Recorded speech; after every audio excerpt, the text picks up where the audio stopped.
किती जणांना कुणबी प्रमाणपत्र मिळालं? तर मराठवाड्यामधल्या 8 जिल्ह्यांची आकडेवारी जी शासनानं जाहीर केलेली आहे, त्या 8 जिल्ह्यांमध्ये कुणबी प्रमाणपत्रांच्या नोंदींनुसार प्रमाणपत्र वाटप करण्यात आलेले आहे.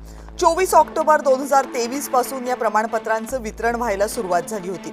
ऑगस्ट 2025 पर्यंत ज्या कुणबी नोंदी सापडल्या त्यांची संख्या आहे 47,845 इतक्या नोंदी सापडल्या.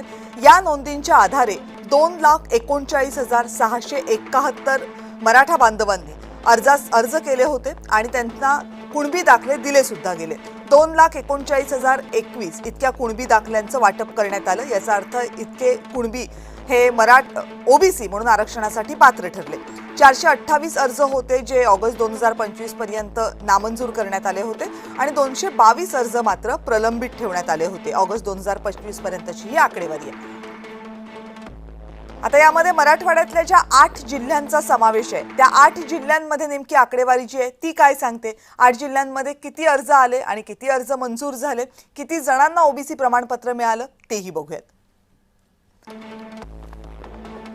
तर छत्रपती संभाजीनगर मराठवाड्यामधला सगळ्यात महत्त्वाचा जिल्हा. 4,613 कुणबी नोंदी सापडल्या.